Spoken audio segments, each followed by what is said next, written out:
ప్రవక్త ముహమ్మద్ రసూలుల్లాహ్ సల్లల్లాహు అలైహి వసల్లం వారు మక్కా వదిలి మదీనాకు వచ్చిన తర్వాత ఒక్కొక్క భార్యకు ఒక్కొక్క గుడిసె వేశారు. ఒక్కొక్క భార్యకు ఒక్కొక్క ఇల్లు కట్టించారు. అలాగే మక్కా వదిలిపెట్టి మదీనాకు వచ్చిన సహాబీలు కూడా కొత్తగా ఇల్లులు కట్టుకున్నారు. ఏ ఒక్కరు కూడా తమ ఇండ్లకు టెంకాయలు కట్టలేదు, నిమ్మకాయలు కట్టలేదు, మిరపకాయలు కట్టలేదు, రాక్షసుడి బొమ్మ కూడా పెట్టలేదు. కానీ ఈరోజు ముస్లిములు చాలా మంది కొత్తగా ఇల్లులు కట్టుకొని దిష్టి తగలకూడదన్నటువంటి నెపంతో టెంకాయలు వేలాడదీస్తున్నారు, నిమ్మకాయలు వేలాడదీస్తున్నారు, రాక్షసుడు బొమ్మ వేలాడదీస్తున్నారు.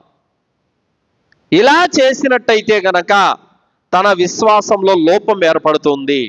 అతనికి అల్లాహ్ మీద నమ్మకం లేదు, వస్తువుల మీద నమ్మకం పెట్టాడు, అతను ఇస్లాంను అనుసరించడం లేదు, దైవేతరుల యొక్క పద్ధతులను అతను అనుసరిస్తున్నాడు, ముస్లిమేతరుల యొక్క సాంప్రదాయాలను తన ఇంటికి తగిలిస్తున్నాడు.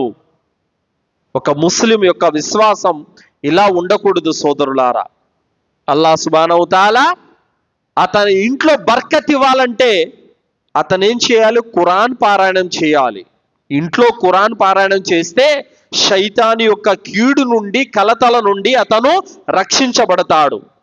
ఏ ఇంట్లో అయితే ఖురాన్ పారాయణం జరుగుతుందో ఆ ఇంట్లో అల్లాహ్ యొక్క రహ్మత్ అవతరిస్తుంది, అల్లాహ్ యొక్క బర్కత్ శుభాలు అవతరిస్తాయి. ఏదైతే ప్రవక్త సల్లల్లాహు అలైహి వసల్లం వారు నేర్పించారో దాన్ని వదిలిపెట్టేసి ఏదైతే ముస్లిమేతరుల యొక్క సాంప్రదాయాలు ఉన్నాయో వాటిని తీసుకొని వచ్చి నెత్తినేసుకొని ఆచరిస్తున్నాడు ఒక ముస్లిం.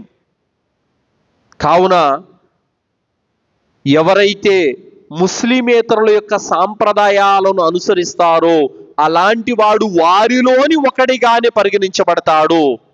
మన్ తషబ్బ బికౌమిహి ఫహువ మిన్హు. ప్రవక్త సల్లల్లాహు అలైహి వసల్లం వారు అన్నారు, ఎవరైనా ఇతరుల యొక్క సాంప్రదాయాలను అనుసరిస్తే వారిలోని వాడిగానే తీర్పు దినం రోజున లేస్తాడు, వారిలోని వాడిగానే పరిగణించబడతాడు.